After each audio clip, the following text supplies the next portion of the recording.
संजय राउत, फिर 15 श्री संजय राउत, हम लोग 5 श्री संजय राउत प्लीज। सर राष्ट्रपति जी के जो टाइम दिया उस हिसाब से राष्ट्रपति जी के अभिभाषण पर हम लोग 5 मिनट बोलेंगे। चर्चा कर रहे हैं। कल 5 मिनट जरूर मिलेगा। कल धर्मेंद्र प्रधान जी यहाँ बोल रहे थे और बार बार हमारी तरफ कटाक्ष करके हमें ये बोल रहे थे कि सच सुनो, सच सुनने से मोक्ष प्राप्त होता है। हम तो 6 साल से सच सुन रहे हैं और झूठ को भी सच मान रहे हैं, लेकिन आज जो चल रहा है हमारे देश में, जो माहौल है, मैं देखता हूं जो सच बोलता है, जो सच लिखता है, उसे गद्दार, देशद्रोही कह के पुकारा गया, बोल दिया जाता है। कल इस बारे में चर्चा हम लोगों ने की, दिग्विजय साहब ने बहुत उस बारे में कहा है। सर, जो सरकार से सवाल पूछेगा उस पर देशद्रोही का मुकदमा ठोक दिया जाता है। कितने नाम मैं आपको बता सकता हूं। हमारे सदन में संजय सिंह, जो हमारे सदस्य है संजय सिंह, उसके ऊपर देशद्रोह का मुकदमा है। राजदीप सरदेसाई, जाने माने पत्रकार, जिसको हमने सरकार ने पद्मश्री दिया है, पद्म पुरस्कार सम्मानित किया है, उसको हमने देशद्रोही बना दिया है। शशि थरूर, जो यूनाइटेड नेशन में हमारे देश के प्रतिनिधि थे, एमपी है, कैबिनेट में थे, उसको भी देशद्रोही का उसके ऊपर मुकदमा ठोक दिया है। जो सिंघू बॉर्डर पर रिपोर्टिंग करने वाले मंजीत सिंह, धर्मेंद्र सिंह और भी ऐसे बहुत से पत्रकार हैं या लेखक है, उसको हमने इस कानून के तहत, देशद्रोह के कानून के खिलाफ मुकदमा ठोक दिया है। मुझे लगता है कि हमारे कानून के किताब में से सब आईपीसी धाराएं खत्म कर दी और सब देशद्रोही की धारा एक वही रख दी है। डोमेस्टिक वायलेंस हो तो भी देशद्रोह का मुकदमा आप ठोक देंगे। पंतप्रधान मोदी हमारे लिए आदरणीय है, देश के प्रधानमंत्री जी का हम सम्मान करते करते रहेंगे। उन्हें प्रचंड बहुमत मिला है देश चलाने के लिए, हमें मानते हैं, लेकिन बहुमत जो होता है वो अहंकार से नहीं चलाया जाता। बहुमत बड़ा चंचल होता है। हमारे मराठी के एक संत है तुकाराम, संत तुकाराम, उसने कहा है, निंदकाचे घर असावे शेजारी। उसका मतलब है जो आपका निंदक है, जो आपके ऊपर क्रिटिसाइज करता है, आपको आईना दिखाता है, वो आपके आसपास रहना चाहिए, उसका घर आपके बगल में रहे।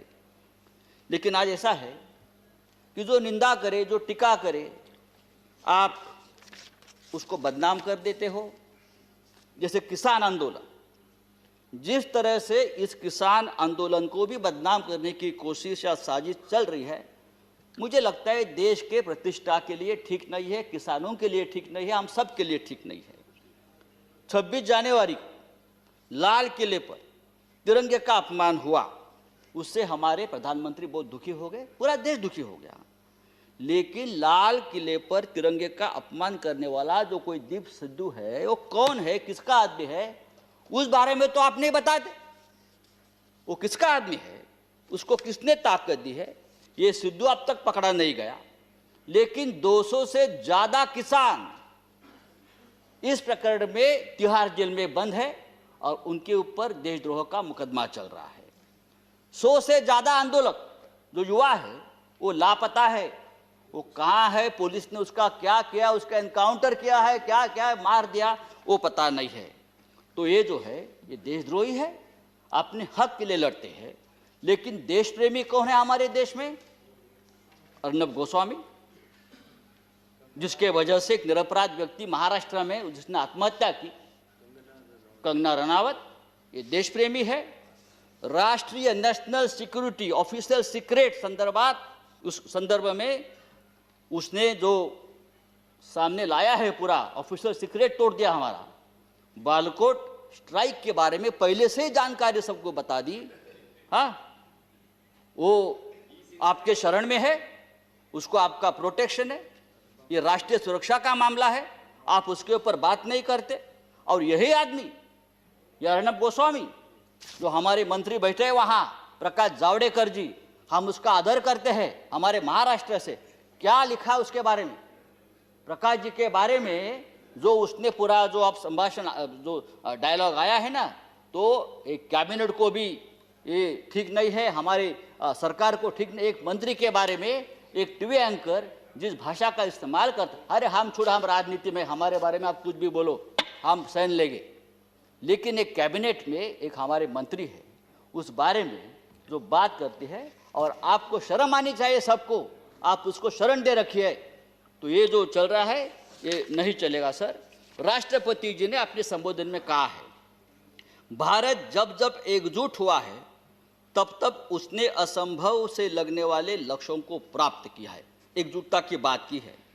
अगर ये बात सच है तो गत 3 महीनों से दिल्ली के सीमा पर किसान आंदोलन की एकजुटता तोड़ने में सरकार क्यों राइट लगी है? संजय जी, हजारों किसान आपका 6 मिनट समाप्त हो गाजीपुर गया। सिंगू बॉर्डर पर अपने हक के लिए लड़ रहे हैं, और आप इस एकजुटता में आपको देशद्रोह दिखता है। प्लीज। चेयरमैन सर, ये पंजाब, हरियाणा और पश्चिमी यूपी का किसान पूरे देश के किसानों की लड़ाई लड़ रहा है। वो सिर्फ 3 राज्यों की लड़ाई नहीं है, और पूरा देश उनके साथ है। तो उनको देशद्रोह कहना ठीक नहीं। ये पंजाब का किसान, हमारा सिख भाई, जब मुगलों से लड़ा तो हम उसे योद्धा कहते थे, जब अंग्रेजों से लड़ा तो हम उसे देशभक्त कहते थे। कोरोना वायरस में लंगर बांट रहा था तो देश प्रेमी था, लेकिन आज जो अपने हक के लिए लड़ता है तो वो खालिस्तानी हो गया, वो देशद्रोही हो गया। ये कौन सा अन्याय है? आप उसको रोकने के लिए बॉर्डर पर किले ठोकते हो, हाँ, वो बड़े बड़े बैरिकेड्स करते हो।